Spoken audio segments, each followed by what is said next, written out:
fait que si la France sortait de l'euro, ce serait évidemment le cataclysme ambiant, on n'est pas loin de l'ambiance post-nucléaire.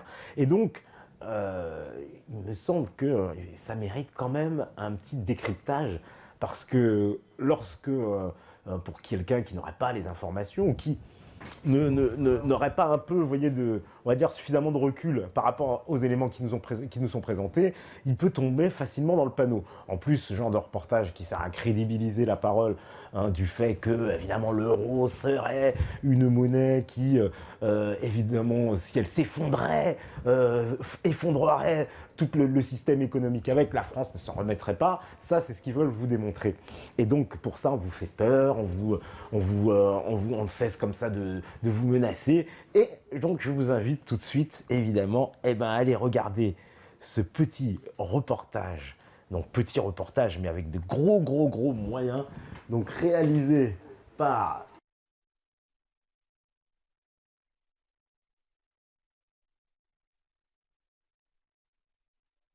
Ça va mieux passer pour, évidemment, l'image.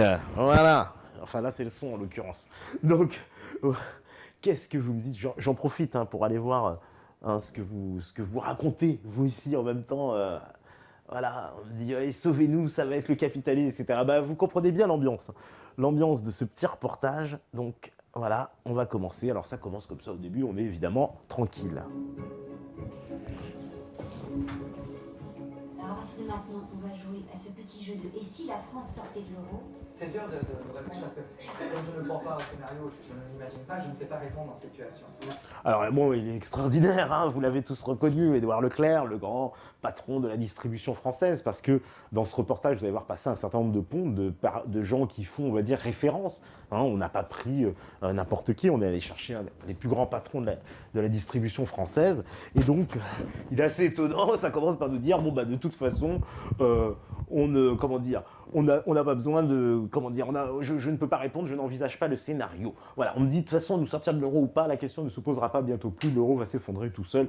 Ça, c'est encore une autre question, mais en attendant, justement, il est intéressant quand même de constater qu'on s'efforce de vous faire des reportages, j'ai envie de dire, de grande ampleur, puisque là on ne parle pas de petits reportages, on parle de reportages avec, vous voyez, il y a Édouard Leclerc, vous allez voir un certain nombre d'intervenants prestigieux qui vont se succéder, ce qui signifie bien que on veut mettre la pression. Vous vous rendez compte l'écart entre le moment où il y a quelques années, le fait même de suggérer une sortie de l'euro, c'était quelque chose complètement conspirationniste, c'est comme ça qu'il le désignait. Et aujourd'hui, on en est à faire des reportages pour sauver l'euro. Pas trop tard. C'est-à-dire qu'on ne nous a jamais donné la clé, le manuel qui va nous dire quand un pays sort de la zone euro, voilà ce qui va se passer. Ah, ouais, bon, ce monsieur que vous allez voir intervenir aussi tout au long du reportage, oui, on ne nous a jamais donné la clé, le manuel, mais il y a un certain nombre de personnes qui se sont posées ces questions. Il en aurait pu aussi aller leur demander, voilà. On est déjà dans une zone d'incertitude, mais avec une sortie de l'euro, on rentre dans une zone de grande incertitude. Oui, Jean-Claude Mailly, ancien secrétaire général de Force ouvrière, qui est là pour représenter donc les syndicats. Donc on a vu la distribution, ce monsieur qui est un espèce de conseiller, je parle pas de François Baroin, mais le monsieur d'avant qui était conseiller, on va dire, auprès des banques, et puis un syndicaliste, un ancien ministre. D'une certaine manière, ce type d'exercice au plus haut niveau de l'État, il existe tous les jours. Ah, cet exercice-là, au plus haut niveau de l'État, il existe tous les jours. Donc, c'est-à-dire que l'État envisage quand même, alors, certaines situations. Ça, on y reviendra plus tard, parce que, bon, déjà, il nous donne une information. On me dit, c'est un public reportage pour l'euro.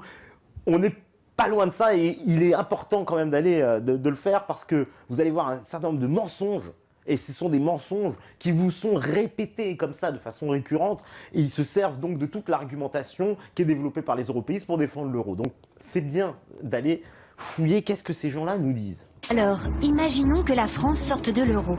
Que se passerait-il concrètement? Voilà, le ton est posé. Imaginons que la France sorte de l'euro. Que se passerait-il concrètement? Eh bien, vous verrez que déjà, il y a une première question, à laquelle on ne répond jamais, ce n'est même pas évoqué, ce n'est même pas suggéré, c'est en quoi une sortie de l'euro est-elle, on va dire, corrélée à une sortie de l'Union européenne? Cette question-là n'est jamais soulevée à aucun moment. Donc, ça, vous allez comprendre pourquoi.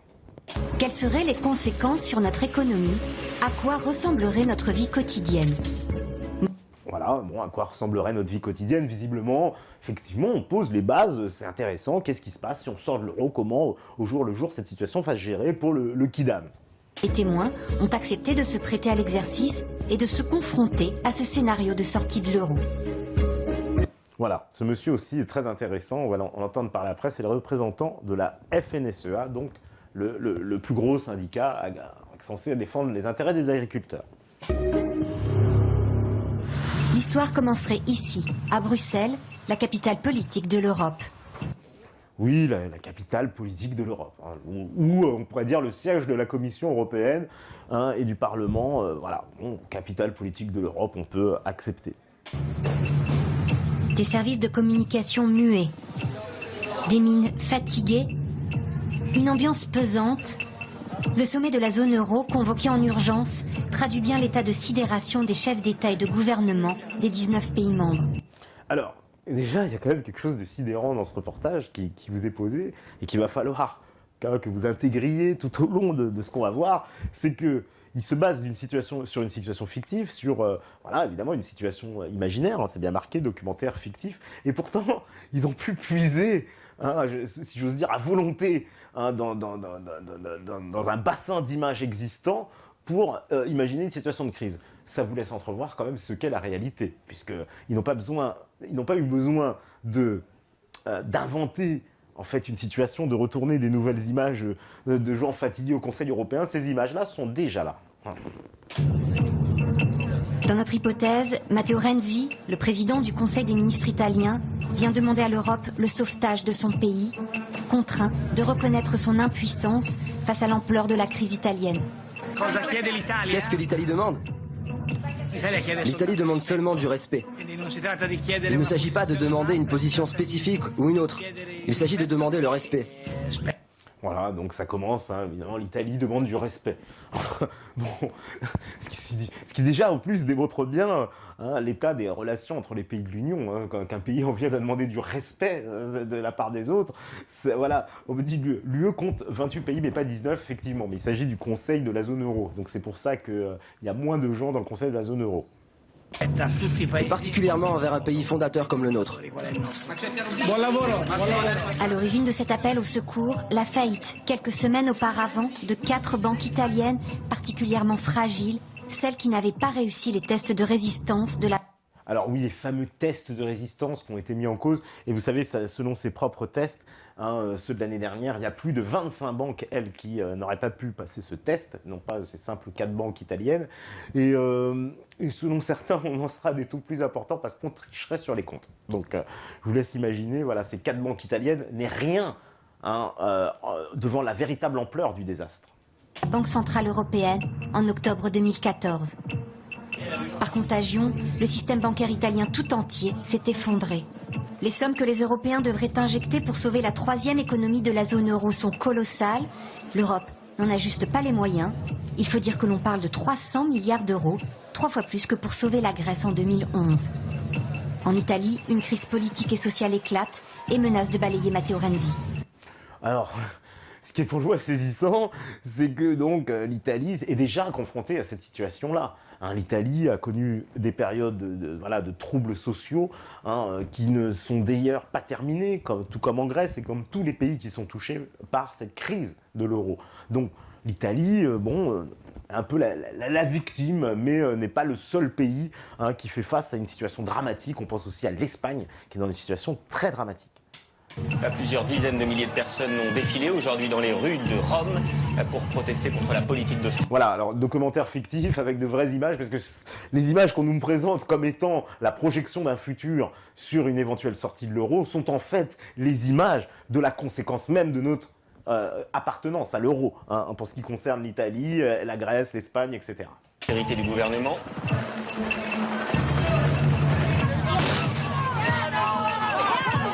L'image l'image que nous donnons au monde est terrible. Et l'image que nous avons de Noël aussi est terrible. Beppe Grillo, chef du parti 5 étoiles, que tous les sondages prédisent déjà prochain leader du Conseil italien. Voilà, Beppe Grillo. Alors Beppe Grillo, il a fait une demande en fait pour une pétition pour sortir de l'euro. Mais pour qui s'intéresse au cas de Beppe Grillo, on voit bien que derrière, il n'y a pas de volonté politique sérieuse de sortir de l'Union européenne et de marquer justement cette sortie de l'euro avec cet acte fort. Moi, j'attends de voir. Parce que, voilà, on me dit ce qui est hallucinant, c'est qu'on voit l'Italie au bord du gouffre alors qu'elle sera la 3e dans le classement. Aucune conclusion, évidemment, sur les causes qui seraient l'euro, mais juste sa sortie, c'est orwellien. Entièrement d'accord, mon cher Lacan. Annonce clairement ses intentions pour sortir de la crise. Il y a déjà 37 milliards d'euros qui sont sortis du pays en un mois, qui se sont barrés à l'étranger. Et moi, je lance un appel à Renzi. S'il te plaît, Renzi, continue comme ça. Dépêche-toi, fais exploser ce putain de pays, comme ça finalement on verra clair dans ton petit jeu de destruction de ce pays. Oui, voilà, la fuite des capitaux, mais celle-là, on l'a déjà connue. C'est-à-dire, ce n'est pas conséquent à une sortie de l'euro, puisque ceci est la situation à l'heure actuelle, avec les fuites des capitaux en Italie, en France, en Espagne, et on sait que ces capitaux se dirigent essentiellement vers l'Allemagne, qui les accueille parce que justement c'est la solidité de la banque allemande, de la Bundesbank et de l'économie allemande qui attire tous ces capitaux qui deviendront ensuite autant de dettes toxiques et que l'Allemagne devra payer. Vous comprenez pourquoi les Allemands sont très fâchés. Nous devons sortir de l'euro le plus tôt possible. Et si l'Italie décidait de sortir de l'euro? Et si la France devait la suivre? Ce film raconte la déconstruction d'un système économique et monétaire que nous avons mis 22 ans à construire. Oui, voilà, bon, on commence déjà par vous culpabiliser, oui, que nous avons mis 22 ans à construire. Alors, c'est saisissant parce que toutes les dates changent. Je verrai plus tard, elle va nous dire, ah ben on a mis le système en 3 ans. Et puis, si cette dame veut faire de l'histoire, si ces gens qui ont fait ce documentaire veulent aller plus loin, dans ce cas, ce n'est pas 22 ans de construction pour faire l'euro, puisque les premières notes qui émanent donc de la CIA vers Robert Marjolin, l'ancien président de la Commission européenne, et qui le conseille d'organiser en fait de mettre en forme les bases nécessaires à l'établissement d'une monnaie unique sans faire de débat jusqu'au moment où ces mesures deviendraient virtuellement inévitables. La note même, c'était en 1965. Donc 22 ans, il y a des choses à revoir visiblement.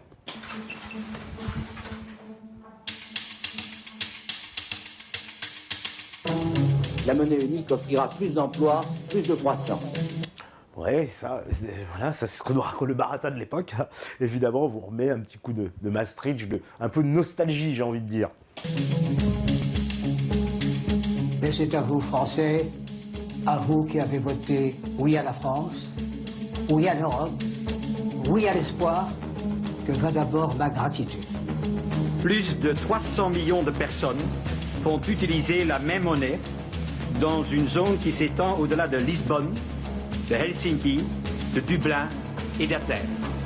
Et nous créons ainsi la 3e grande zone monétaire au monde. Nous devons opposer une solidarité sans faille à tous ceux qui doutent de la viabilité de l'euro et qui spéculent sur son éclatement. Voilà, bon, vous avez les petits extraits, sont bien croustillants. Sarkozy, évidemment, n'a pas le droit de douter.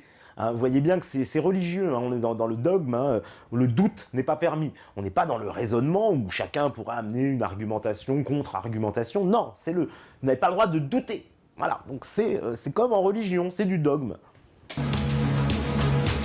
Cette commission sera la commission de la dernière chance.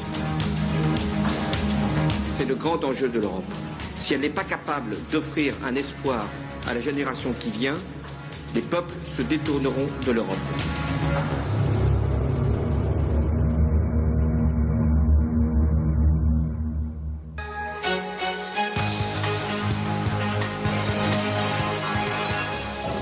Choc, séisme, déchirure, les mots peinent à décrire l'événement. L'Italie, la 3e puissance économique de la zone euro, a annoncé ce matin l'abandon de l'euro pour retrouver la lire, immédiatement dévaluée de 25%. Voilà, donc ça, je m'arrête un peu là sur ce qui vient d'être dit, parce que on nous dit la lire, donc enfin l'Italie sort de l'euro, revient à la lire, immédiatement dévalué de 25%.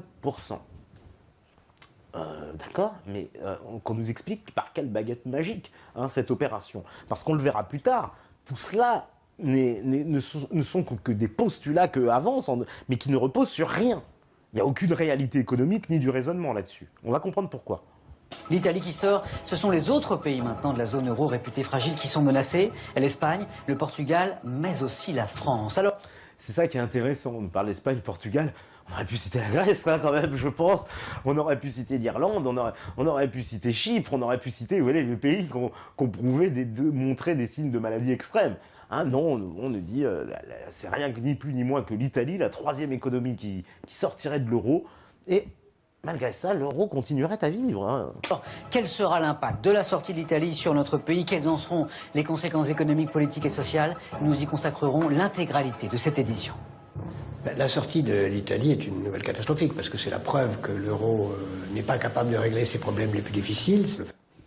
Oui, ça il nous l'a prouvé. Alors là, vous avez Jacques Attali, vous connaissez tous. Il est toujours, Jacques Attali il sort toujours de son lit, je sais pas, on va toujours le chercher à mon avis à 8h du mat, c'est toujours une coupe, machin, mal rasée, bon je sais pas, c'est Jacques Attali avec il a une tête un peu ressemble à un oiseau, un peu mal déplumé, une espèce de pivert, bon je sais pas, c'est Jacques Attali le matin. Alors, ceci dit, voilà, donc vous voyez un peu la teneur du reportage, quand on connaît ce personnage et son idéologie, et donc, oui, c'est une nouvelle catastrophique, l'euro, si l'Italie sort, c'est qu'on n'est pas capable de régler les problèmes. Évidemment, si l'Italie sort, c'est aussi... il faudrait peut-être se poser la question sur les problèmes, et peut-être revenir aux sources des problèmes, parce que c'est ça qui n'est jamais évoqué à aucun moment, évidemment, dans ce reportage, les véritables sources des problèmes. Peut-être qu'un pays sorte dans des conditions assez cataclysmiques, parce que faire une monnaie, tout ça... Alors j'adore ce passage. Que l'Italie sorte dans des conditions cataclysmiques, faire une monnaie, tout ça, et vous savez, qui le signe du mensonge, à la fin, quand on ment, et puis et on a rattrapé, c'est comme dans l'alchimie, hop, son mensonge, il faut bien qu'on explie quelque part. Et donc, oui, voilà, c'est son seul argument, c'est compliqué de faire une monnaie, tout ça. Le Soudan du Sud, il est bien arrivé à faire une monnaie en 3 semaines, mais la France ou l'Italie en serait parfaitement incapable. Montre que, après tout, d'autres pays pourraient le faire, parce qu'il y en a un qui l'a fait. Si un pays lâche la rampe et si les autres ne se mettent pas ensemble pour le rattraper, l'image de la cordée d'alpiniste est la meilleure. Si on ne rattrape pas celui qui tombe, on tombe tous. Si on ne rattrape pas celui qui tombe, on tombe tous. D'accord, mais bon, là, c'est pas ce qui est proposé tout au long du reportage, de rattraper celui qui tombe. C'est ça que vous allez voir, l'escroquerie. Ce matin à 9h, à l'ouverture des marchés financiers, les investisseurs vont, comme toujours, être les premiers à réagir. C'est un premier maillon qui a sauté, on va regarder quel est le suivant et on va déjà penser risque de contagion. Quand on est face à un inconnu, on a, je dirais, ce qu'on appelle l'aversion pour le risque. C'est-à-dire que d'un seul coup, on réagit, je dirais, on veut prendre aucun risque. On veut prendre aucun risque. L'aversion pour le risque. Alors que ce monsieur-là, peut-être, il oublie de nous parler des fameux CDS et d'autres d'autres produits financiers qui ont été inventés pour ne spéculer justement sur la dette des États. Et cette spéculation, comme elle a eu lieu sur la Grèce, comme elle a eu lieu sur l'Espagne, comme elle a eu lieu sur la France, ce sont des attaques, véritables attaques financières. Et donc, quand il nous dit « Oh mais non, on ne veut pas prendre de risques », ce monsieur-là, évidemment, il ne peut pas prendre de risques, mais il va les faire prendre aux autres. Aller à l'endroit où on est sûr qu'on ne va pas perdre son argent, on est à un endroit où on ne va pas perdre en capital. On ne va pas acheter des actions, on ne va pas prêter à long terme à l'État français. Alors là aussi, vous voyez, ça commence assez, je vais dire, sur les chapeaux de roue, puisque c'est l'Italie qui sort de la zone euro, et immédiatement, c'est la France qui est punie. On nous dit, on ne prêtera plus à la France. Alors moi, qu'on m'explique, parce que là, je ne comprends pas, c'est l'Italie qui sort de la zone euro, donc qui devrait rentrer, selon les critères de ces gens, dans une incertitude la plus totale, et pourtant, c'est la France qui est punie. Le lendemain de la sortie de l'Italie de la zone euro, c'est les marchés qui ne veulent plus prêter à la France. Là, on a un pays qui sort, donc on va avoir sûrement une séance très violente. L'attaque spéculative sur les valeurs françaises est en effet violente, massive. Tous les investisseurs cherchent à se débarrasser des actions d'entreprises françaises et des titres de dette de l'État. Le CAC 40 plonge, les ordres de vente s'accélèrent, très vite, il n'y a plus d'acheteurs. On décide à la hâte de clôturer les marchés. France Info.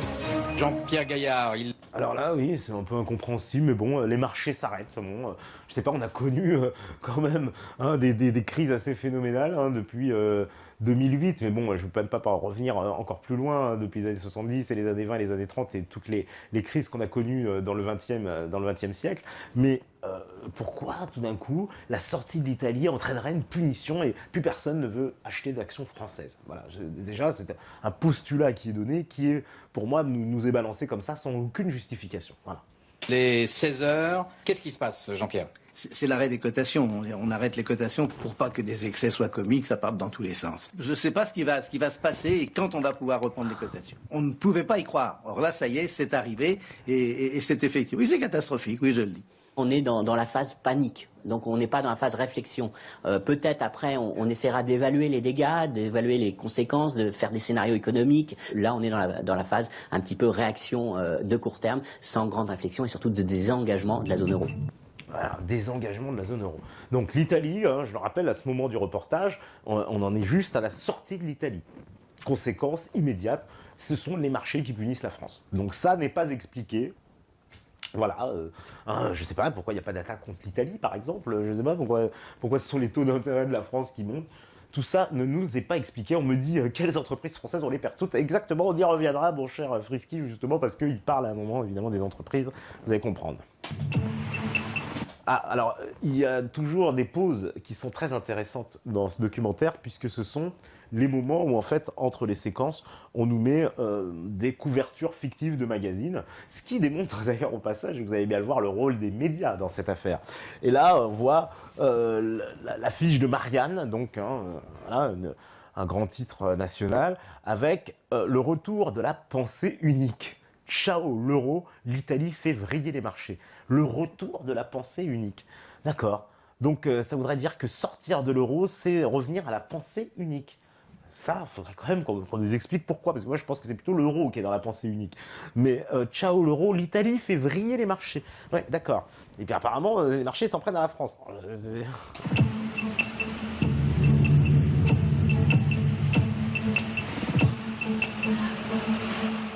L'Europe, elle est une nouvelle fois devant des choix cruciaux au moment même où je m'exprime. Et la France s'interroge dans un climat de défiance lourd sur son avenir. Oui, bah évidemment, la France s'interroge. Ouais, c'est un peu creux ce qu'il dit, mais bon. Il n'a pas fallu plus de 24 heures pour que la classe politique dans son ensemble digère le retrait italien et envisage les conséquences pour la France. Va-t-on nous aussi sortir de l'euro? Doit-on sortir de l'euro? La situation est difficile et la symbolique, et non seulement la symbolique, mais la réalité de voir un pays sortir de l'euro est évidemment extrêmement grave et on aurait dû tout faire pour éviter cela. Mais voilà, nous n'avons plus le choix et donc maintenant, en France, nous devons être suffisamment courageux pour prendre les mesures qui nous permettent de rester avec la partie la plus développée de l'Europe plutôt que de basculer vers le groupe des plus mauvais. Alors là, c'est super, Mariton, donc député, qui nous explique. Donc nous, il faudrait que nous restions avec les plus riches, en gros, de l'Union européenne, et puis qu'on se débarrasse des plus mauvais. Vous voyez, tous les européistes, tous ceux qui s'attachent sans cesse à vous faire les éloges de cette Union européenne, ces gens-là, dès que vous allez, on va dire un peu gratter, ils vous sortent toujours ce discours-là, en se disant, il y a des pays supérieurs à d'autres dans l'Union européenne. Donc l'Union européenne, en fait, n'est qu'une union de pays supérieurs qui vassalisent d'autres, vassalisés par un grand tout. Donc là, on a encore la preuve de cette soi-disant solidarité européenne qui n'en est pas. Ouais, Hervé Mariton, il vous dit carrément les plus mauvais. Les autres sont carrément mauvais. On croirait si on prenait des notions de bien et de mal, mais en quoi ils seraient mauvais? Ils sont peut-être moins performants, mais en quoi ils seraient mauvais? Parce que mauvais, il y a une dimension un peu morale presque, vous voyez, dans ce jugement. Mais ça signifie bien que l'Union européenne, c'est bien un petit club de pays qui exerce quand même une domination sur les autres. Croyez-moi, amis hongrois, slovaques qui nous écoutaient, polonais, lituaniens, etc., roumains, hongrois, qui pensaient pouvoir un jour compter et que votre voix puisse se faire entendre dans ce Parlement, ne rêvez pas. Voilà, vous voyez comment pense en tout cas le reste de la classe politique des pays, des dirigeants européens, c'est que pour eux, vous ne comptez pas, vous êtes mauvais. Est-il encore possible, à l'heure où on parle, de maintenir malgré tout la cohésion de la zone euro? Il faut en discuter notamment avec l'Allemagne. C'est aussi, ça saisissant toujours ces propos, il faut en discuter avec l'Allemagne. Il y a 28 pays dans l'Union européenne, comme vous avez remarqué tout à l'heure, il y en a 18 dans l'euro, je crois, ou 19, on ne sait plus, puisque je ne sais plus si l'Estonie elle est rentrée ou pas. Bref, à la fin, c'est l'Allemagne. Voilà, c'est en fait, le dialogue se résume au PS. D'ailleurs, les gens du PS ont toujours ce discours-là. J'en ai rencontré des tas de gens au PS, ils tiennent toujours ce discours-là. L'Europe, c'est une discussion avec l'Allemagne. Pour les gens du PS, l'Europe se définit entre la relation franco-allemande. Voilà, point. Les 26 autres pays n'ont qu'à bien se tenir et écouter ce qui se dit, c'est tout. De droite ou de gauche, pro-européens, nombreux sont ceux qui redoutent la sortie de la France de l'euro. François Baroin décide alors de rendre public le rapport secret Black Swan. Alors ça, c'est un vrai rapport, effectivement, qu'avait commandé le gouvernement, le rapport Black Swan, qui était une réponse, soi-disant, à la sortie de l'euro et les conséquences.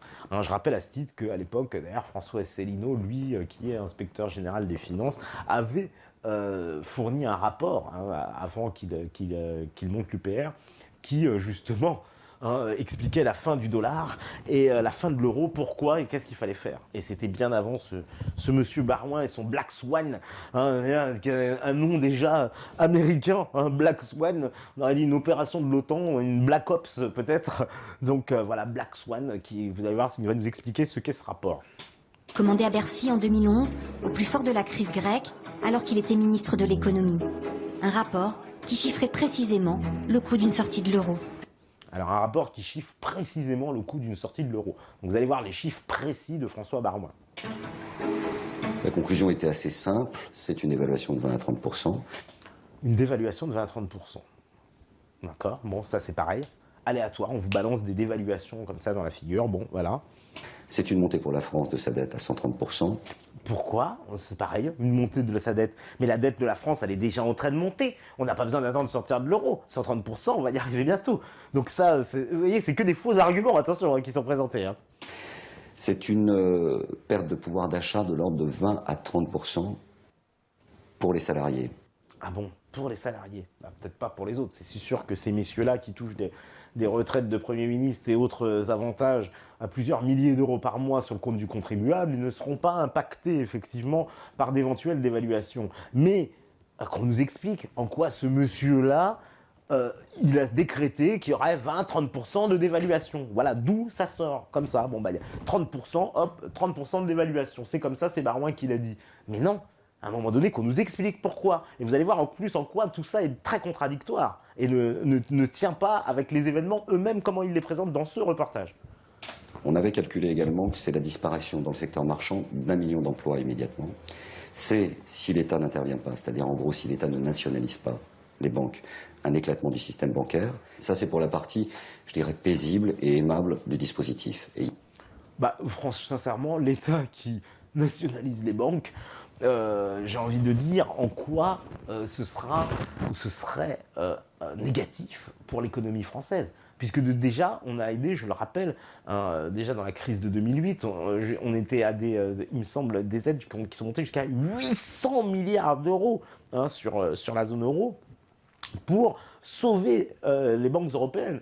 Alors, je ne sais pas de quoi il nous parle, en sortant de l'euro, tout d'un coup, tout deviendrait plus cher. Il y a toute la partie que l'on ne maîtrise pas, qui est la spéculation mondiale et qui est la réalité de l'éclatement d'une monnaie aussi forte que l'euro dans une économie mondialisée, globalisée, comme nous l'étions déjà en 2011. Voilà, c'est toujours la même rengaine. Nous sommes dans une économie mondialisée, dans une économie globalisée, donc nous ne pouvons rien faire. Donc forcément, on nous parle de finances et de spéculation internationale. Mais vous savez très bien qu'au terme du fameux article 63 qu'empêche toute restriction aux échanges de capitaux entre l'Union européenne, y compris avec les pays tiers, c'est-à-dire entre pays de l'Union européenne, mais aussi avec les pays hors de l'Union européenne. Donc évidemment, tout ça volerait en éclats. Et vous allez comprendre pourquoi l'escroquerie, le passe-passe que ces gens-là nous ont préparé dans le reportage. Pour le groupe Union pour un mouvement populaire, vous avez la parole, monsieur Baroin. Merci, Monsieur le Président. Ma question s'adresse... Fort de ce rapport Black Swan, François Baroin, désormais sénateur, exhorte le chef de l'État et tous les Français à s'accrocher à l'euro. Mais pour d'autres, la sortie de l'Italie représente une véritable opportunité pour la France. C'est quoi votre première impression ce matin ? Donc voilà, vous l'avez tous reconnu, lui c'est un fervent anti-euro, bien que Nicolas Dupont-Aignan, que j'ai déjà rencontré, à plusieurs reprises, et pour lequel je pense qu'il a une contradiction majeure dans son raisonnement, et c'est peut-être pour ça qu'il apparaît dans ce reportage, hein, non pas comme d'autres, je pense évidemment à l'UPR, parce qu'il refuse la notion de sortir de l'Union européenne. Or, comme la Commission européenne l'a rappelé elle-même, on ne peut pas sortir de l'euro sans sortir de l'Union européenne. Voilà. Hein, comme je l'ai dit, la Commission elle-même l'a rappelé, même s'il y avait des gens qui le disaient depuis longtemps, que c'est dans les traités, il suffit de lire. Et ben voilà, c'est pour ça que Nicolas Dupont-Aignan a toute sa place dans ce reportage, qui garde, somme toute, une grande ambiguïté. Et vous allez voir qu'il n'a jamais été, à aucun moment, qu'il ne sera jamais soulevé sur le fait qu'un pays ne peut pas rester dans l'euro et appartenir à l'Union européenne. Que de temps perdu à attendre cet heureux événement. Que de temps perdu, de souffrance, de chômeurs, alors qu'enfin l'Italie va pouvoir respirer, et vivement que la France ait le courage de faire de même. Il faut arrêter avec la dramatisation. Ce ne sont que les banques qui ont peur, bien sûr, parce qu'elles vont gagner moins d'argent, certains rentiers, mais pour la grande majorité de la population, c'est un soulagement. Et enfin, on va retrouver notre liberté vis-à-vis de l'Allemagne, et ce n'est pas à l'Allemagne de dicter sa loi à la France. Voilà, donc il ne parle pas de sortie de l'Union européenne, c'est pas à l'Allemagne de faire la loi, mais bon, les Allemands ne veulent pas payer, hein, qu'on arrête avec cette vision, tu vois, ça c'est pareil, c'est toujours dans la continuité de l'émission qu'on avait faite sur l'Allemagne, justement, où on veut toujours affubler les Allemands d'être des horribles méchants, hein, qui comploteraient évidemment contre toute l'Europe, hein, avec leur euro, et qui voudraient évidemment diriger. Mais les Allemands, ils jouent pour leur intérêt, ce qui est normal, mais surtout, ils n'ont pas envie de se laisser, entre guillemets, piéger à payer la facture pour tout le monde. Hein, un peu comme si vous dîniez avec vos amis, puis on vous dit de toute façon, à la fin de la soirée, c'est toi qui vas payer pour tout le monde. Eh ben, peut-être que vous ne serez pas d'accord, parce que ça n'a pas été prévu comme ça au départ. Le retour à une monnaie nationale, d'abord c'est une question de souveraineté, car un État, c'est une loi, une monnaie, un territoire. Nous y avons droit, nous avons droit à cet élément de notre souveraineté. Et deuxièmement, c'est un moyen pour retrouver la voie de l'emploi, de la croissance et donc de l'augmentation d'un pouvoir d'achat qui est terriblement bas aujourd'hui. Oui, on a l'habitude de cette rhétorique Marine Le Pen. Bon, tout ce qu'il y a de plus classique, voilà. Et encore une fois, la question de la sortie de l'Union européenne n'est toujours pas posée et elle ne le sera pas. À partir du moment où le gouvernement français sera confronté à la décision du gouvernement italien de quitter la zone euro, le gouvernement français n'aura pas d'autre choix que de quitter lui aussi la zone euro. Voilà, Jacques Sapir, hein, voilà, qui est un des seuls avis partisans de la sortie de l'euro, comme c'est précisé dans la description, qui était plutôt mécontent d'ailleurs de son apparition dans ce reportage, parce qu'il pense s'être fait un peu duper par rapport aux propos. On le verra un peu par la suite, on comprend que la question qui est posée, la réponse est en fonction de la question souvent. Et là, on a l'impression qu'il y a un jeu biaisé par rapport aux questions et comment c'est placé. Voilà. Bien sûr, le débat pro ou contre la sortie devient national. Bien sûr, le pays entier ne parle que de ça. On a un tout petit peu de temps pour réagir. L'Italie a annoncé sa décision juste après notre bouclage. On a donc quelques jours pour la semaine prochaine. Et donc il faut dépasser le cas italien quand on est un hebdomadaire. Et nous titrerons sans doute la semaine prochaine « Sauvons l'euro ». Ah, ben voilà, hein, on ne pouvait pas en attendre moins d'un Christophe Barbier, hein, qui montre encore une fois que les médias sont vraiment essentiels, vous savez, dans leur rôle de chien de garde du système et de maintenir tout ça en place. Donc Christophe Barbier, hein, qui donc ne fait pas du tout un travail, on va dire, allez, de prendre un peu de recul, qu'est-ce que dit l'un, qu'est-ce que dit l'autre. Non, pas du tout. Lui, il dit sauvons l'euro. Il dit on a toujours été là pour ça. Nous, on est là pour sauver l'euro. Donc lui, il est acquis au dogme, hein, il nous le dit, et ça, c'est l'ensemble de la classe médiatique française, hein, qui est complètement acquise, complètement soumise à tous les dogmes européens, et donc ce dogme de l'euro, et il nous est imposé, voilà, dans l'univers médiatique, avec quasiment aucune contre-parole, aucun contre-pouvoir, hein, face à ce monsieur. Est-ce que cette question va dominer tous les autres sujets dans les mois qui viennent ? Incontestablement, on est en train de vivre un choc comme on n'en a pas connu depuis 25 ans, c'est-à-dire depuis la chute du mur de Berlin. C'est-à-dire un événement historique qui réécrit complètement l'histoire de l'Europe, qui redistribue les cartes pour tous les pays de l'Union européenne et notamment ceux de l'euro. Donc oui, on va en parler dans ce journal pendant au moins 3 ans, c'est-à-dire pendant au moins la période qui nous sépare de la présidentielle française et du renouvellement en Allemagne du pouvoir. Désormais, le sujet majeur unique de la politique nationale française, c'est quelles sont vos solutions pour l'euro et pour l'Europe.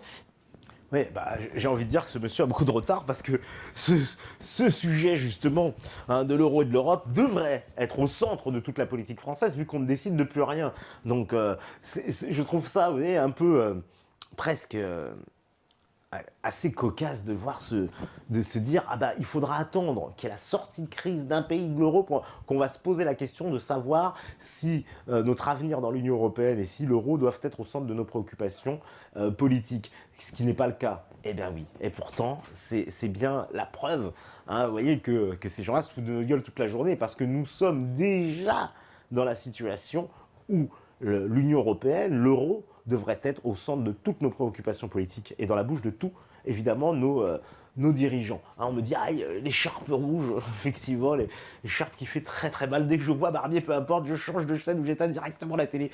C'est vrai qu'il est très dur. On me dit, François Asselineau n'est-il pas pour la sortie de l'euro, ne pas dit qu'il prétendait vouloir sortir de l'euro. Bien sûr que si, François Asselineau veut sortir de l'euro, mais pas seulement, parce que lui, il est très cohérent, il veut sortir de l'Union européenne et de l'OTAN aussi, parce que on comprend bien que c'est une machine qui est imbriquée ensemble, il faut savoir comment ça fonctionne, et la cohérence, c'est effectivement qu'on ne peut pas de toute façon sortir de l'euro sans sortir de l'Union européenne, et que rien ne sert de sortir de l'Union européenne en restant dans l'OTAN. Ça va trier parmi le personnel politique, parce qu'on voit ceux qui ont des choses à dire et ceux qui ne tiennent pas la route. Voilà, donc là on a sa petite couve, sympa, sauvons l'euro, fuite des capitaux, ces Français qui anticipent. Argentine, Royaume-Uni, Chypre, 10 choses à savoir sur le bank run. Ça veut dire que l'État encouragerait presque un bank run à les entendre, parce que comment ça se passe là dans cette configuration-là, c'est inviter évidemment l'ensemble de la population à aller se précipiter sur tous les distributeurs de billets pour retirer son argent.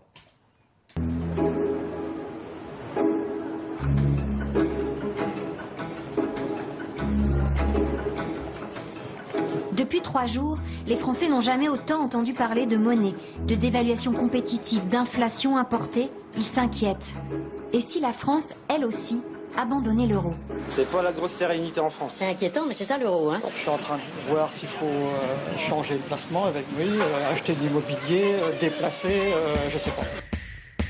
Très vite. Acheter de l'immobilier, déplacer. Je trouve ça un peu extrême, mais bon. Vite, la question est sur toutes les lèvres.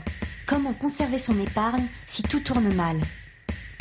D'autant plus qu'en Europe, les Français sont dans le trio de tête de ceux qui épargnent le plus. Alors là, on va comprendre cette question de l'épargne et c'est très intéressant. Cette année, comme les précédentes, les Français ont épargné presque 16% de leurs revenus, placés en immobilier ou en épargne financière. En 2014, celle-ci a atteint le record de 4 000 milliards d'euros, l'équivalent de 2 fois la dette de la France. Avec presque 40% de ce montant, l'assurance vie est le placement préféré des Français. Voilà, donc là, on va assister à un petit rendez-vous chez le banquier. Vous allez voir, vous allez me dire si votre banquier il est comme ça. Je vous en prie.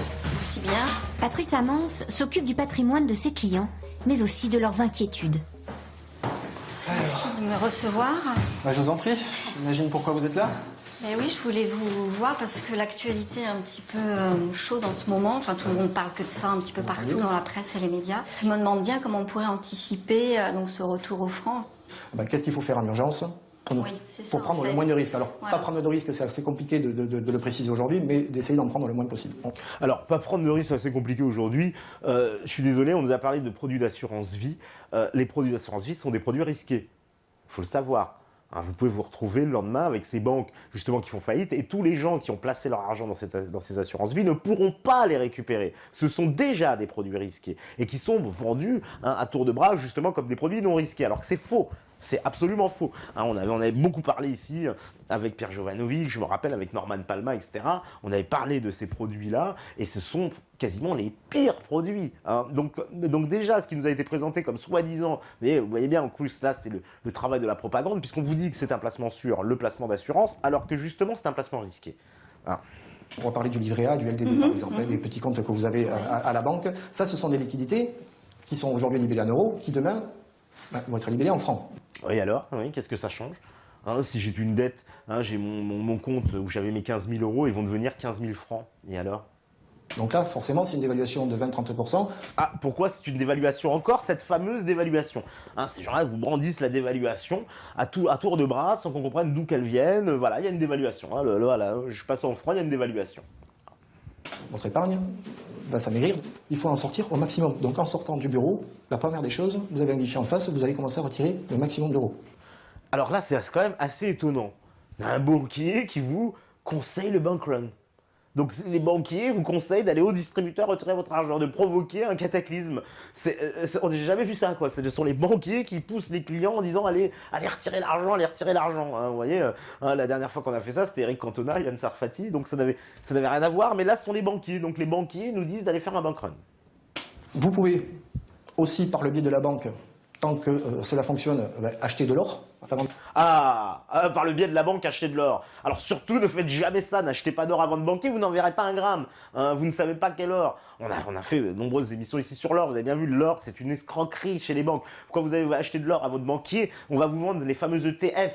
C'est pas de l'or, c'est de l'or papier. Vous voyez bien l'oxymore, hein, de l'or papier. En fait, vous achetez un soi-disant or qui serait quelque part et que vous aurez... C'est de la connerie. C'est de la connerie, ça, de nous expliquer qu'on va acheter de l'or à la banque, c'est faux. Hein, je vous dis, on vous vend des ETF. Les ETF, c'est du papier sur l'or, hein, puisque en plus, hein, ça aussi, pareil, on avait parlé avec Jovanovic, et il le décrit très bien dans son livre, les banques qui achètent et qui louent des stocks d'or, justement, pour revendre de l'or, hein, à cette dame, à qui elle va vider son compte pour aller acheter du papier or, hein, et elle a engraissé les caisses de la Fed. Mais c'est complètement de la propagande.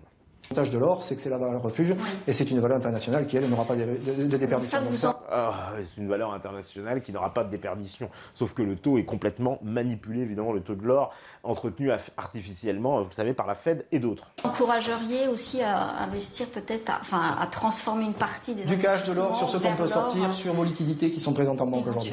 Du cash de l'or, c'est ce que conseille donc le banquier. Le banquier vous dit sortez votre cash. Donc il encourage au bank run et acheter de l'or qu'il n'a pas au demeurant, hein, puisque donc on va acheter son or papier. Voilà. Ça dans un premier temps. Et ensuite il va rester effectivement par contre le support d'assurance vie. La première des choses, puisqu'elle est aujourd'hui déposée en France, il faut absolument faire un rachat total du contrat. On a mis en place un transfert possible du contrat luxembourgeois.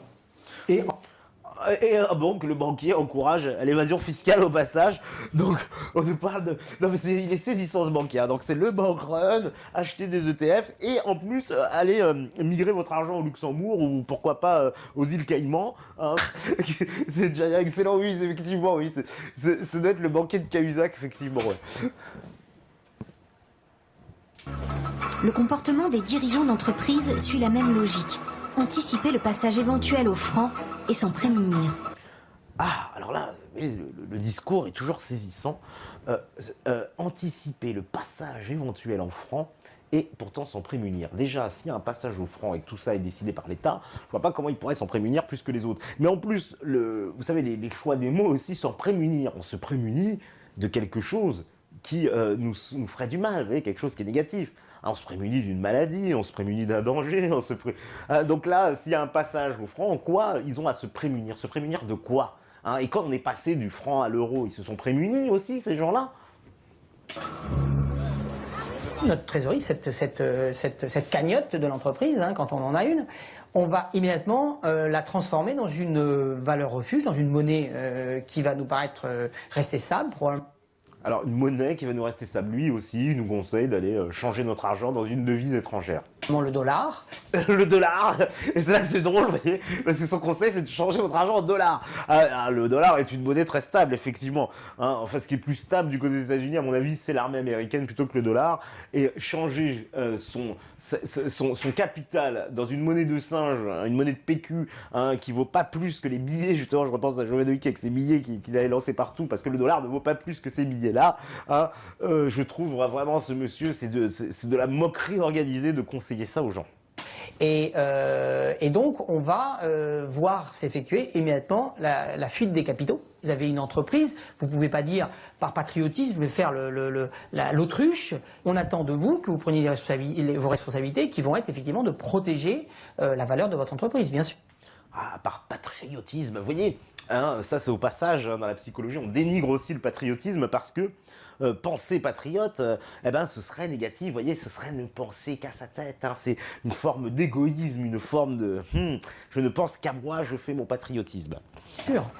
S'il n'y a rien d'illégal à vouloir retirer son épargne ou sa trésorerie, vider et transférer ses comptes, un problème se pose tout de même pour les banques, et il est de taille. On ne peut pas redonner tous les avoirs à tout le monde au même moment, alors que l'argent est prêté ailleurs, précisément. Ah bon? L'argent est prêté ailleurs, précisément. Ben, c'est pas... Mais on sait que... Mais monsieur, comment ça, vous prêtez mon argent? Moi, j'ai l'argent chez vous, je suis censé pouvoir le retirer comme je veux, puisqu'il est chez vous. Ah non, vous le prêtez ailleurs. Hein?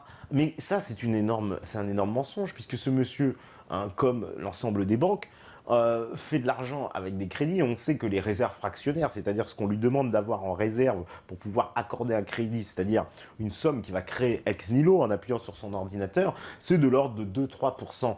Donc, ce qui veut bien signifier que sur un prêt d'1 million, vous allez faire quasiment 10 fois plus d'argent avec 1 million. C'est ça le principe, hein, vous savez, de la banque. Alors, ce monsieur nous dit, ah bah oui, mais tout le monde va venir retirer son argent en même temps, il n'y aura plus assez d'argent parce qu'on l'a prêté ailleurs. Ah bon, ailleurs, mais à qui? Ils sont prêtés à 6 mois, à 5 ans, à 3 ans. Si les banques... Ça, c'est vraiment le mensonge, hein, parce que l'argent prêté par les banques n'est pas prêté par exemple, vous voyez, c'est pas moi qui place mon épargne et cet argent-là va être utilisé pour prêter à quelqu'un d'autre. Non, c'est pas comme ça que ça se passe. On calcule le taux de réserve qui existe dans la banque et on dit vous avez le droit d'accorder tant de crédits. Et quand quelqu'un va pour contracter un crédit, une dette auprès de votre banque, eh ben, la banque va créer cet argent. Donc cet argent, il va être créé ex nihilo, il n'existe pas. Il va être porté à votre crédit. Et puis ensuite, il est créé sur la base de la promesse de votre remboursement. C'est tout. Donc quand ce monsieur me dit, oui, là, il nous fait croire, vous savez, aux fables de ce qu'on fait croire à la population depuis des dizaines d'années, c'est que les banquiers, en fait, prennent l'argent des comptes et puis avec l'argent des comptes, ils prêtent à d'autres gens et puis ils jonglent comme ça. C'est faux. Ça, c'est faux. Ça, c'est faux. C'est faux. Alors ça, c'est sûr qu'il joue avec notre argent, ça, je ne vous fais pas dire. Mais ce monsieur-là, il crée tout cet argent ex nihilo. Cet argent, il est créé de rien. Tous ces crédits-là, justement, qui disent « Ah ben, on ne pourra plus faire de crédit, vous allez voir. » Sont une épargne qui veut fuir. Elles ne peuvent plus financer les projets. Ah bon? Parce que les projets sont financés par l'épargne. Et ça donne des conséquences en chaîne qui sont très très difficiles à supporter. Ça, si les banques sont plus là pour le faire, il n'y a plus d'économie, il n'y a plus de développement. Ah, sans nous, il n'y a plus d'économie, il n'y a plus de développement. Eh ben moi, monsieur, je serais bien content qu'on se débarrasse justement de gens comme vous pour de la vraie économie et du vrai développement. Parce que ce sont ces parasites-là, vous voyez, qui profitent sans cesse de l'économie et du développement. Hein, ce monsieur, ce président de la BRED, qui dit bah, sans moi, il ne se passe plus rien. Sans moi, vous n'avez plus d'économie. Mais monsieur, on va se passer de vous. Hein, parce qu'on va vous renvoyer justement peut-être à Bruxelles ou où vous voulez. Et vous verrez que l'économie française s'en sortira très bien. Avec ou sans vous, monsieur. D'ailleurs, il avait préparé, vous voyez, ces petites notes, tout ça pour nous dire ça. Le risque, c'est donc une banque qui restreint ses crédits aux particuliers et aux entreprises. Autrement dit, un blocage total de l'économie. Bah, ça, c'est déjà arrivé. Hein. Et justement, c'est bien le problème. Les banques qui ne prêtent plus aux entreprises et aux particuliers. Oui, on l'a vu, comme en 2008, plus personne, on ne prêtait plus rien. Oui, mais ça, c'est déjà le cas. Ce n'est pas la sortie de l'euro. Hein, c'est l'effondrement de ce système complètement inique, complètement pourri, vérolé de la finance qu'il faut mettre à bas. Sinon, c'est ça aussi qui n'est pas évidemment poussé dans le reportage pour comprendre le monde de la finance. Parce qu'on nous donne des pseudo-leçons d'économie, ce que j'appellerais de l'économie bisounours, avec une vision comme ça, très tout la vie tout en rose de l'économie, avec des gentils banquiers qui donnent des gentils conseils à des gentils clients. Hein. La Banque Centrale Européenne, qui supervise et contrôle les banques de la zone euro, est appelée à la rescousse. Mario Draghi, son président... Ex de Goldman Sachs, bon ça il aurait pu le préciser, nous on vous le précise évidemment, mais oui, ex-président comme ça, c'est Mario Draghi, il faut quand même vous rappeler un peu le CV du bonhomme. Réitère son engagement de faire tout ce qui est en son pouvoir pour soutenir les banques françaises. Ah bah, je crois que c'était l'Italie qui avait des problèmes, maintenant c'est la France, bon d'accord. Monsieur Draghi a fait cette conférence de presse pour vraiment insister sur le fait que c'était un cas particulier, qu'il fallait vraiment insister sur cet élément-là. La BCE a un rôle important, c'est qu'elle apporte des liquidités aux banques. Ah, la BCE apporte des liquidités aux banques. Mais la BCE, comment elle apporte ces liquidités aux banques? C'est qu'elle prête aux banques à un taux quasiment proche de zéro. Hein, et donc les banques, oui, effectivement, vont se servir à la BCE. Mais tout ce système-là est privé. Hein, donc ouais, la BCE apporte des liquidités aux banques. Je veux dire, on pourrait très bien avoir un organisme public qui apporte la même liquidité. On n'a pas besoin de la BCE. On n'a pas besoin que Goldman Sachs soit à la tête de cet organisme pour aller ponctionner les 500 millions d'Européens. Parce que c'est ça la réalité. Pour éviter qu'une banque soit vraiment en très grande difficulté et doit fermer ses guichets, doit fermer ses distributeurs de billets. Hein. Ça accentuerait la panique. On sait que le système bancaire marche sur la confiance et on sait qu'à partir du moment où il y a une banque de la zone euro qui va dire « je peux pas rembourser, je peux pas vous donner, vous rembourser ce que vous avez déposé auprès de moi », ça aura un effet contagion et ça aura un effet, ce qu'on appelle un bank run. Hein. Faut pas être le dernier à sortir dans ces cas-là. Ah bah oui, mais bon, tout à l'heure on avait quand même des banquiers qui encourageaient le bank run. Hein, ils sont un peu marrantes, le ping-pong, parce que tout à l'heure, son alter ego, lui, en tout cas, nous conseillait largement de faire un bank run. Alors lui, il nous dit, ah bah non, surtout pas, ça va provoquer un bank run. Malgré l'aide d'urgence de la Banque Centrale Européenne, la panique n'est pas évitée. L'aide d'urgence, oui, l'aide d'urgence, ouais. L'aide d'urgence, c'est quoi l'aide d'urgence, hein? C'est le fameux quantitative easing. Hein. Voilà, tout à l'heure, on en parlait, on en a beaucoup parlé. C'est, eh ben voilà, on fait des tirages spéciaux, hein, et puis on rachète les dettes, d'ailleurs, en vue de toute violation des traités européens. Tous les Français se ruent auprès de leur banque. Bientôt, au guichet ou au distributeur, les files d'attente se multiplient. Un seul mot d'ordre, sortir ces euros. Pourquoi vous faites la queue là devant la banque? Et parce que je me suis déjà fait avoir il y a 2 mois en Italie, donc là, j'ai pas envie de me faire avoir la deuxième fois. Donc... Ah bon, on est parti interroger un Italien, c'est très bien, d'accord, qui s'est fait avoir en Italie, mais il s'est fait avoir de quoi? Là, je retire tout. C'est en fait un peu la panique, là, tout le monde retire, et puis moi je veux pas être la dernière à retirer, donc je vais prendre tout mon argent. Moi, Bah oui, mais prendre tout son argent, déjà avec une carte bleue, c'est pas possible. C'est-à-dire que, bon, à moins que vous ayez de très petites sommes, mais j'imagine que ceux qui ont des comptes épargne, tout à l'heure on parlait d'épargnants, des gens qui ont 15, 20 000 euros, vous pourrez pas les retirer au distributeur. Hein, mais même là, vous voyez, en plein monde rose, puisque là on est dans le meilleur des mondes, donc là en ce moment même, vous ne pourrez pas aller au distributeur retirer vos 20 000 euros avec votre carte bleue. Hein, il va falloir que vous preniez un rendez-vous avec votre conseiller, que vous signiez des papiers, etc. etc. Mais c'est très compliqué en plus quand vous voulez sortir votre argent de ce genre de truc. Donc distributeur ou pas distributeur, les produits dont on parlait tout à l'heure sur l'assurance vie, sur l'épargne ne sont pas concernés par ces fadaises. Hein. Voilà, ce sont des fadaises. Je leur fais pas du tout confiance, je fais pas du tout confiance aux banques. Je vais croiser les doigts pour qu'il y ait encore assez de coupures dans le distributeur pour tirer un maximum d'euros pour les garder auprès de moi parce que vraiment j'en ai besoin et ça me rassure en fait. Ah, bah j'en ai besoin, ça me rassure. Bon, il est gentil le monsieur, mais nous aussi on se sent tous rassurés avec un billet de 100 euros dans la poche, mais je vois pas en quoi il dit ça me rassure quoi. Il a peur de perdre quoi, son épargne, mais comme je vous l'ai dit, son épargne, il ne peut pas la retirer au distributeur. Ça, c'est une invention. Et d'ailleurs, on me dit, tiens, c'est vrai, devient quoi l'Italie pendant ce temps? Bah, vous allez le voir, ça c'est assez impressionnant. Hein, de toute façon, on va pas tarder à faire une petite pause et vous allez voir au fil du reportage qu'est-ce que devient l'Italie. Les euros, les planquer chez soi et attendre. Ah, elle nous conseille de mettre les euros sous le matelas. Les options sont multiples. Oh, vous voyez un peu d'ailleurs ce qu'on nous est présenté, on cacherait dans des livres, hein, dans vos slips, dans vos chaussettes, bon, hein, pourquoi pas cacher derrière les pierres, les cochons, nous aussi on va cacher nos petits euros derrière les trolls. Et les techniques éculées. Oui, d'ailleurs, vous avez remarqué, c'est un livre Survivre à la crise. Une ambiance un peu conspi, survivaliste. Mais tout est bon pour se rassurer.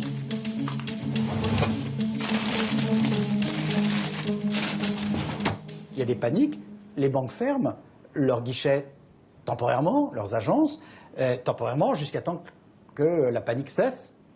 Après, on explique aux gens que, ben voilà, pour retrouver leur argent, mais dans le temps.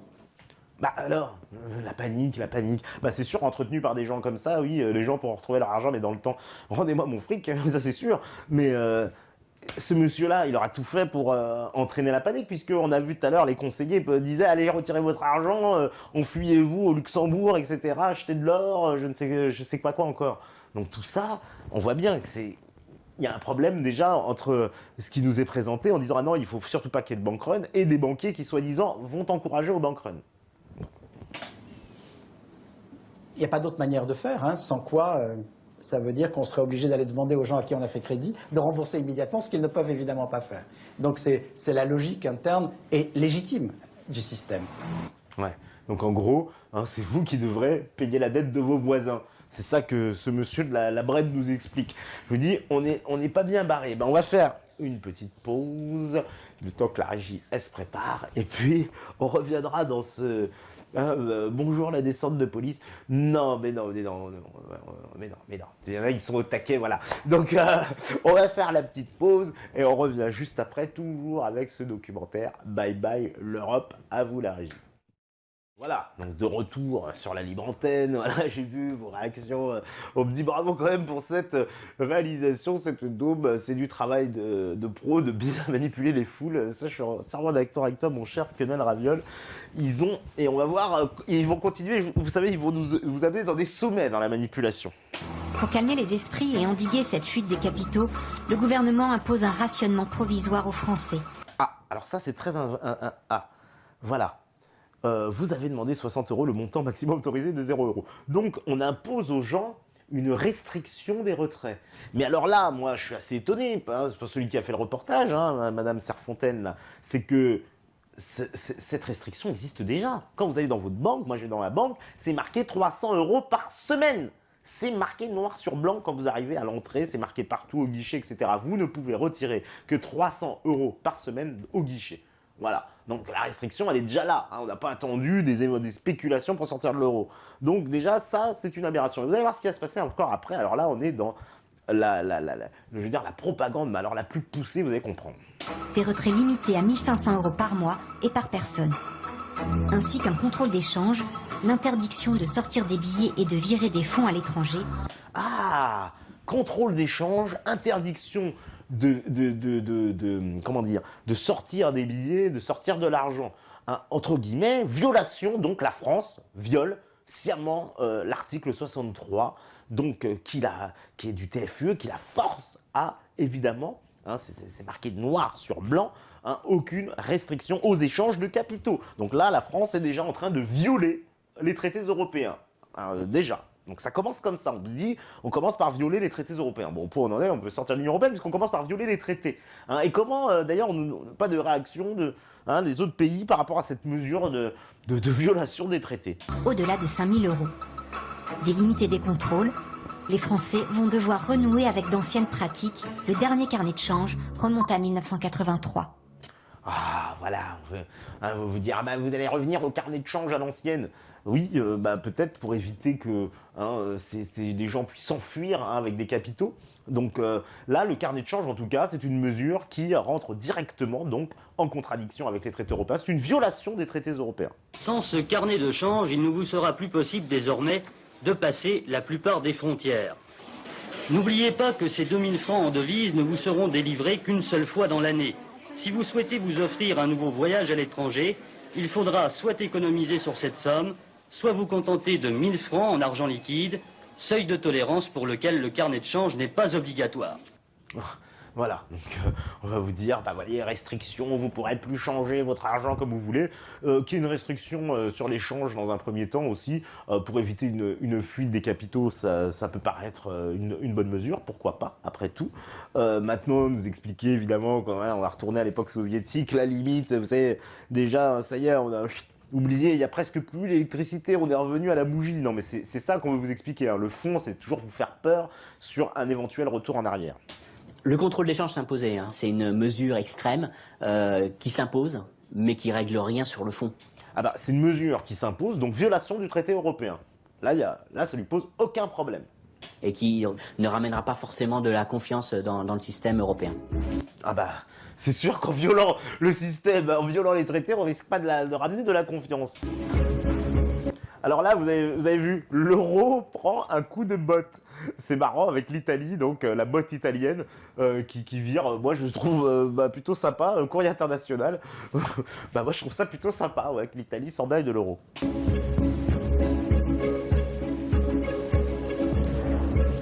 Alors là, c'est titré « La concurrence italienne », un passage très important. Un mois après la sortie de l'Italie, cette fois, c'est à l'économie réelle de la France d'être touchée. En dévaluant la lire, le coût du travail et le prix des produits sont presque 30% moins chers côté italien. 30% moins cher côté italien. Et quelles conséquences pour l'Italie? Luxe, maroquinerie, automobile, nombreux sont les secteurs de l'économie italienne qui nous concurrencent directement sur notre territoire, mais aussi sur les marchés étrangers. Alors, donc l'économie italienne connaît un rebond, c'est eux qui le disent, hein, vous voyez bien, puisqu'ils sont de l'euro, évidemment, l'euro qui les amputait, la lire, la nouvelle lire fait que, évidemment, le travail devient moins cher et tout d'un coup, à l'export, l'économie italienne devient très compétitive, très concurrentielle. Ce qui signifie également que l'Italie est restée, puisque la France visiblement viole tous les traités européens. En revanche, l'Italie, elle semble rester dans l'Union européenne et profiter, malgré le fait qu'elle soit sortie de l'euro, de tous les avantages des traités, hein, puisqu'on ne parle pas qu'il y ait des restrictions envers l'Italie ou qu'il y ait un rétablissement de droits de douane ou quoi que ce soit. Non, l'Italie, visiblement, rien ne bouge. Hein. Juste, elle est sortie de l'euro et maintenant, elle nous concurrence. Et de façon encore plus flagrante, dans l'agroalimentaire. Là, l'Italie va jouer pleinement sa carte.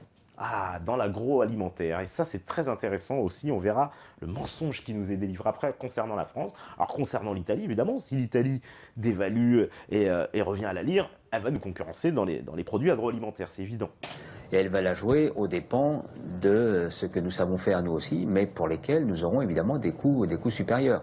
En particulier dans deux domaines forts, le domaine des fruits et légumes, où là, une taille des croupières, et puis sur le domaine des produits viande notamment. Alors, tous les produits élaborés, évidemment, on pense beaucoup au jambon, à des choses comme ça, mais...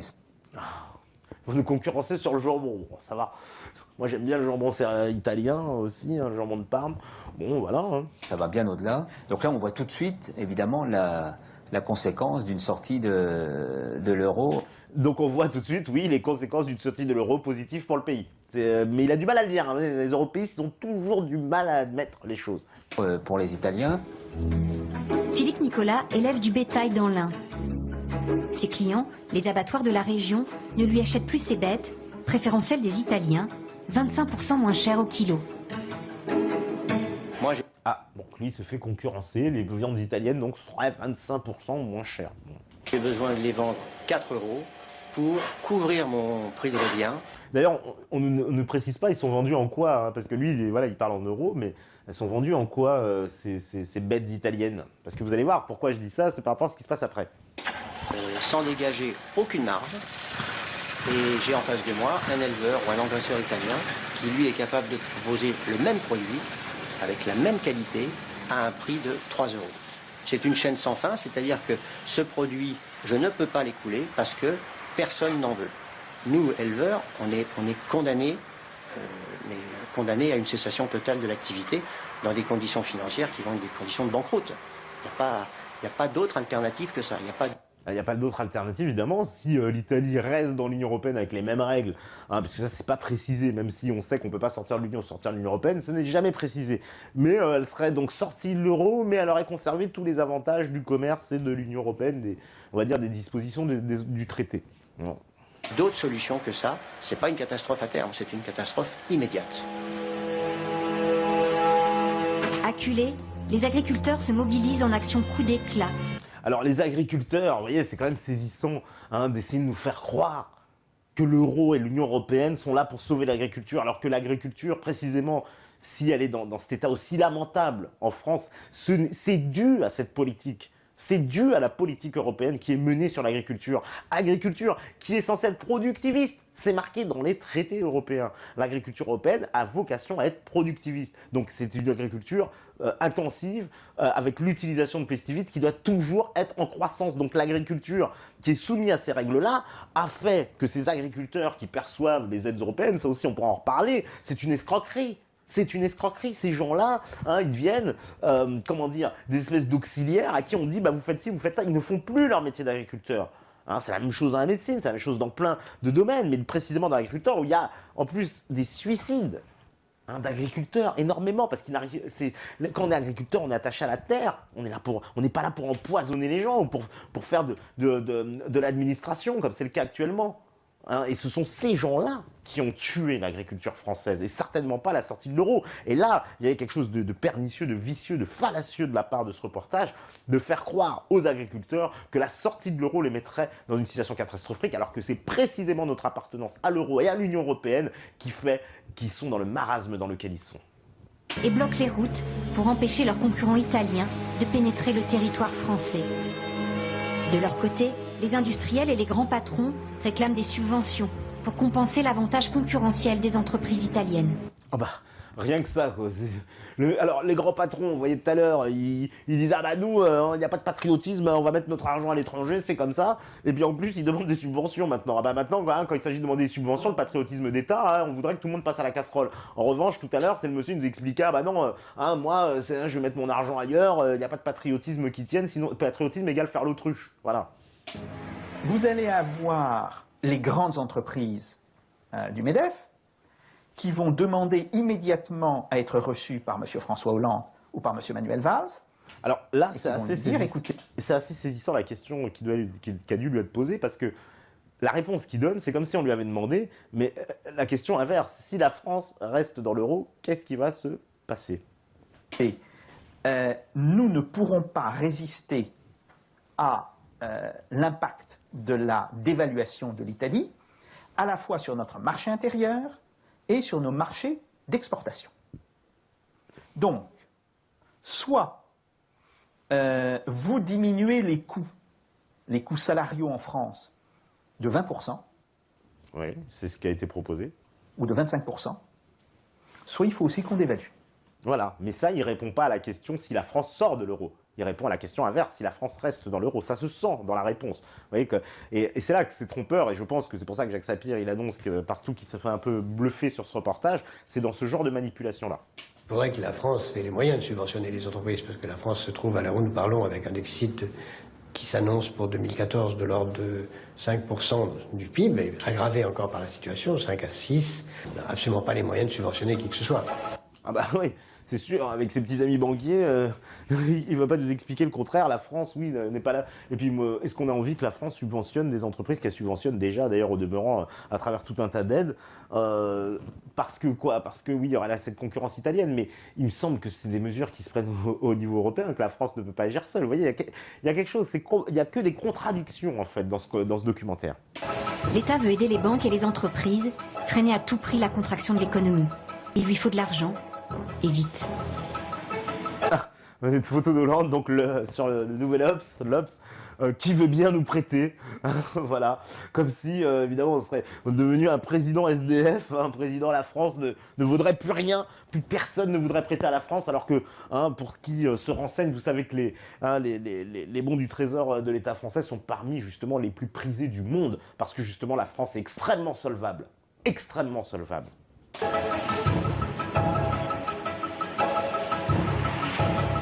La puissance publique cherche à emprunter cet argent dont elle a urgemment besoin.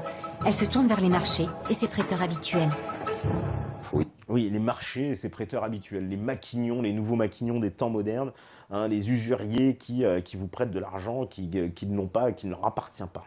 Imaginez qu'un État discute avec les marchés financiers, les investisseurs, les fonds de pension, ceux qui achètent les dettes, comme un particulier discute avec sa banque de proximité pour acheter un appartement ou pour réfléchir sur des placements. C'est exactement la même relation, et cette relation, à 90%, elle est fondée sur un mot, la confiance. Voilà, alors ça, c'est le grand argument qui vous est présenté constamment, et ça c'est souvent le cas malheureusement de certains médias, de certains économistes qui vous disent « Ah, l'État français, c'est comme un couple comme vous, qui vous allez vous rendre à votre banque et vous allez acheter des biens, etc. » C'est complètement faux, c'est absolument faux. Un État n'est pas comparable à un couple. Un État, il a le moyen d'augmenter ses impôts, donc d'augmenter ses revenus. Il a des actifs, un État. C'est-à-dire, vous avez un revenu. Vous ne pouvez pas augmenter votre revenu comme vous voulez. Vous n'allez pas dire, ce mois-ci, j'ai décidé de gagner 15 000 euros. J'en gagne d'habitude 13 000. Non, c'est pas possible. C'est l'État qui décide et qui peut jongler, augmenter son revenu, qui a des actifs, qui peut vendre, etc., qui a d'autres solutions. Donc, cette comparaison fallacieuse, encore une fois, là, c'est de l'enfumage de nous présenter un État comme un couple, hein, de nous montrer un peu presque que le couple serait aussi démuni, hein, l'État serait aussi démuni que le couple face à son banquier. C'est une escroquerie intellectuelle, c'est absolument faux. Un État, lui, il a des actifs, il a les moyens de décider de son budget et ce n'est pas le cas pour un couple, donc c'est incomparable. Sauf que depuis 3 mois, les investisseurs ne nous font plus vraiment confiance.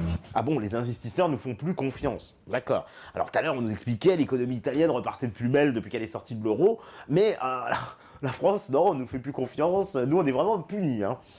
Ils redoutent que la France suive l'Italie, sorte de l'euro et s'engouffre dans une crise économique violente. Ah bah alors je comprends pas, tout à l'heure l'Italie on nous disait que c'était la reprise dans tous leurs secteurs, luxe, automobile, etc. Vous voyez la FNSEA qui nous disait ah bah ils nous vendent tout leur jambon moins cher, machin. Et puis là maintenant c'est une crise économique violente. Ah bon. Et plus que tout, que nous ne puissions plus les rembourser. Oui, qu'on ne puisse plus les rembourser. Hein. Et puis ils ont peur de la France. Mais dis donc, alors la Grèce, Malte, Chypre, l'Espagne, le Portugal, l'Irlande, la Slovaquie, la Slovénie et tous ces pays qui ont connu des problèmes. Que doit-on en dire si la France, elle, est le pire mauvais élève? Alors, pour prêter à nouveau à la France, les créanciers habituels veulent être payés plus, beaucoup plus, avec une prime de risque. Ah voilà, la prime de risque hein, qui est le moyen de spéculer évidemment sur la dette de la France et donc ce qui arrive à la Grèce, qui arrive à l'Espagne et qui va nous arriver aussi et non pas par la sortie de l'euro, parce que nous sommes dans l'euro. Ils demandent des taux de rendement bien plus élevés. Ce jeudi matin, personne ne veut nous prêter à moins de 12%. Avec un tel taux, le coût des intérêts de la dette atteindrait 1,5 fois le budget de l'éducation nationale.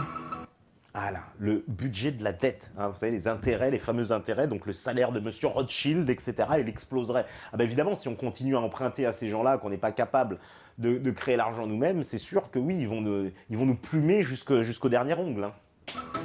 C'est intenable, l'État ne peut tout simplement plus se permettre d'emprunter sur les marchés financiers. Si personne ne veut prêter à l'État français, il faudrait que la Banque Centrale Européenne achète cette dette française finalement.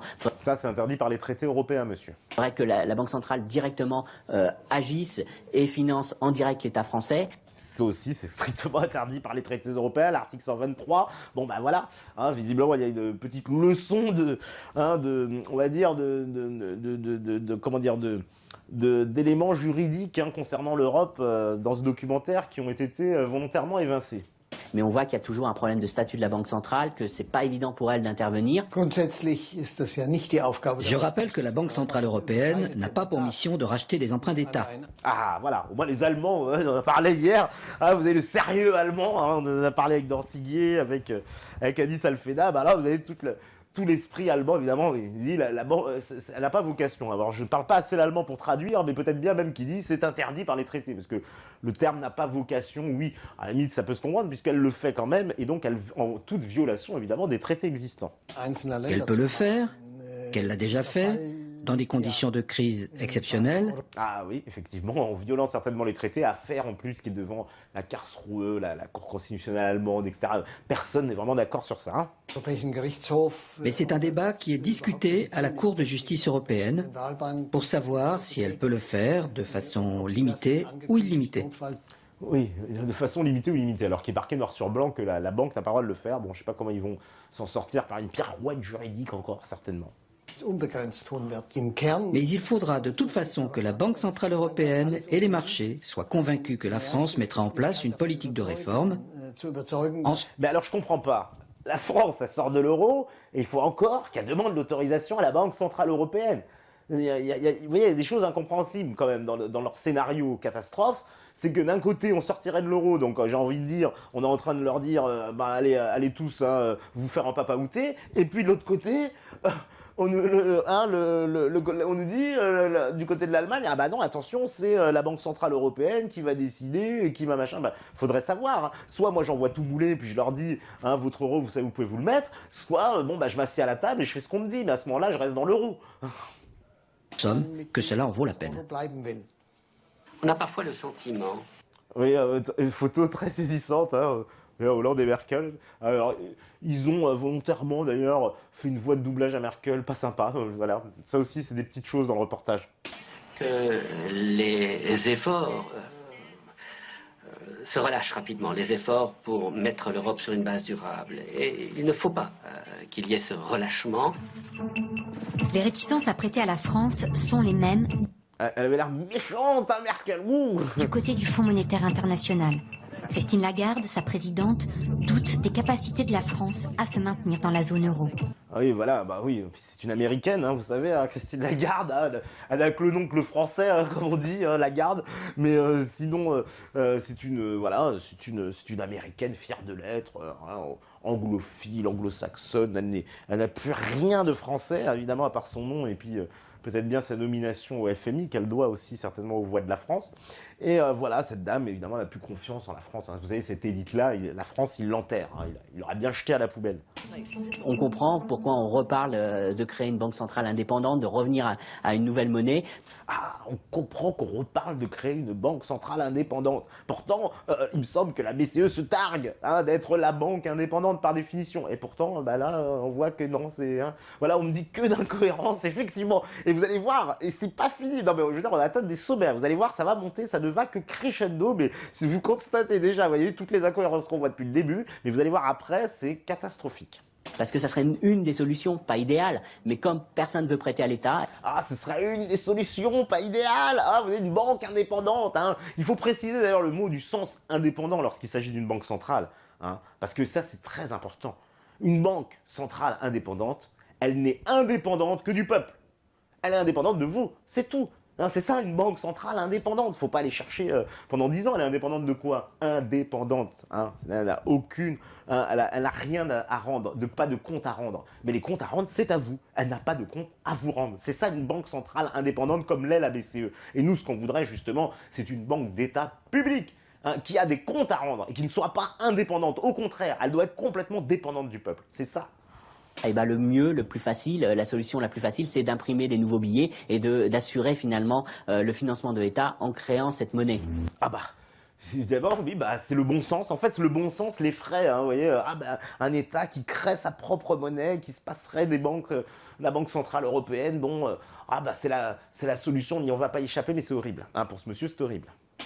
Se prêter à soi-même en créant l'argent dont on a besoin, autrement dit, faire marcher la planche à billets.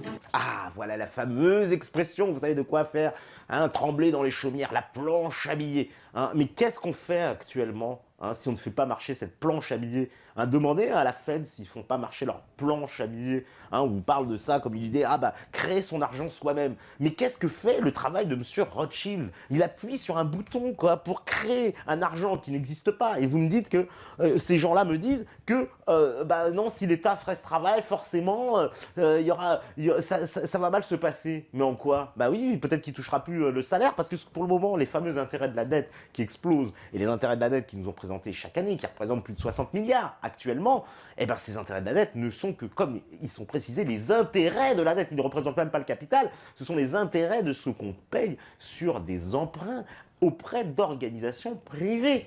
Donc on enrichit les gens, le système bancaire international. Voilà, grâce à ce système-là, d'ailleurs, il ne va pas être loin pour commander ce genre de manipulation de ce système bancaire. Sauf que cette opération est interdite par les traités qui régissent l'euro. Pour s'en affranchir... Ah, enfin? Ah bon, là, hein, voilà, elle aurait pu nous sortir l'article. Bon, ah oui, les traités qui régissent l'euro, quand même, c'est interdit. D'accord. Il faudrait précisément quitter l'euro. Ah, par contre, il suffit de quitter l'euro pour ne pas respecter le traité.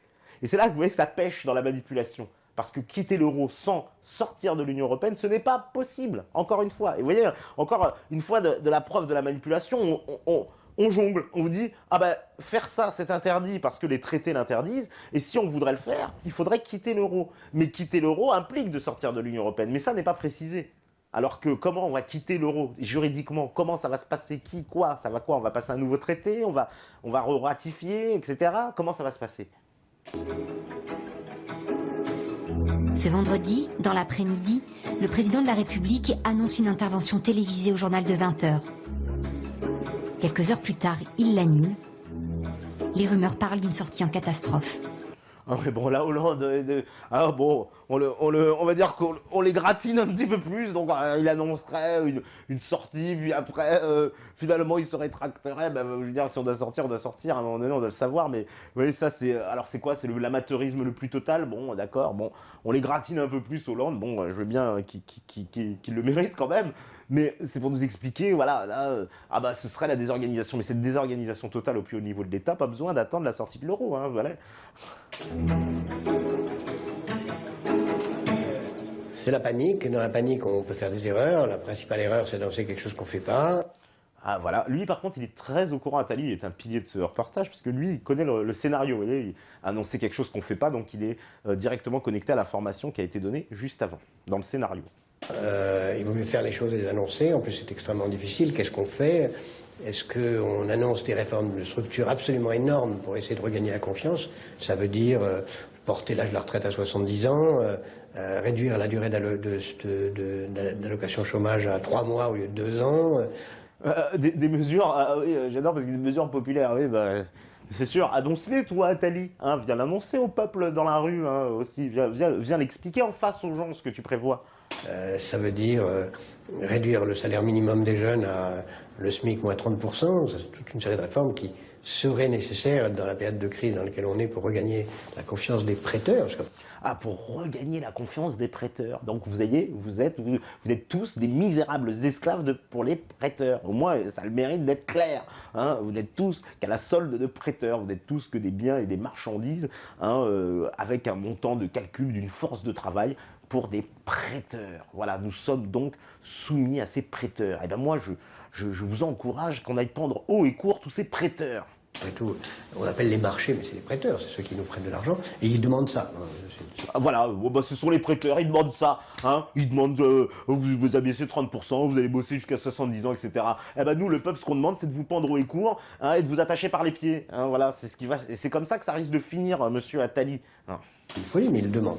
Donc soit il annonce ça, soit s'il ne l'annonce pas, parce qu'à la fois il trouve ça pas bien, il trouve ça injuste, et en même temps, il pense que jamais un Parlement ne votera ça, eh bien, il n'a qu'une seule façon, c'est débrancher la prise et de sortir du système et de dire au marché, je ne vous paye plus, je ne vous rembourse plus. Donc je sors de l'euro. Je ne vous paye plus, je ne vous rembourse plus, je sors de l'euro. Mais attendez, on change de monnaie. Ça n'a rien à voir. Comment ça, on ne paye plus ou machin, etc. On n'a jamais dit qu'on ne payerait plus. On a juste dit qu'on change de monnaie. Alors après, oui, les fameux prêteurs, on va peut-être leur dire, bah, vous voyez, cette monnaie en euros, maintenant, on va vous payer en francs. Ouais, pourquoi pas? Ah bah oui, le franc vaut moins après autant de change, de machin. Ah bah oui, mais ça, qu'ils perdent, voilà. Mais nous dire, oui, ah bah il a choisi de...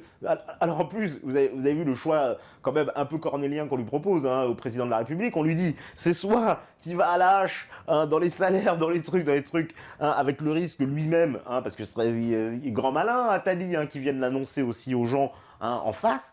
Ou alors sortir de l'euro. Je pense qu'un gouvernement un tant soit peu responsable sort de l'euro. Hein, c'est ce qu'aurait dû faire d'ailleurs le gouvernement grec depuis des années. Hein, regardez où en est la Grèce.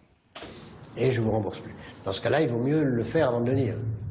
Nulle part dans les traités européens, il n'est prévu de disposition pour sortir de l'euro. Ah, mais ça c'est fantastique. Alors ce passage-là, il est assez fantastique, surtout dans le montage tel qu'il a été fait. Alors là, soit c'est...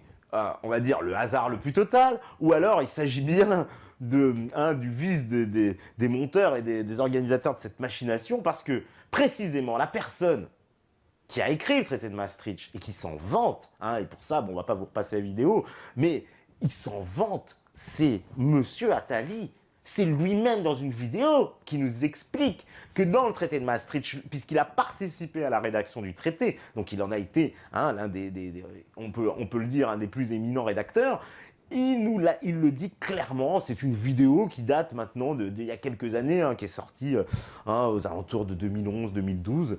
Hein, cette vidéo-là, qu'est-ce qu'elle précise? Qu'est-ce qu'elle dit cette vidéo? Elle dit tout simplement, on voit hein, Jacques Attali qui parle et qui dit « Ah bah vous savez, quand...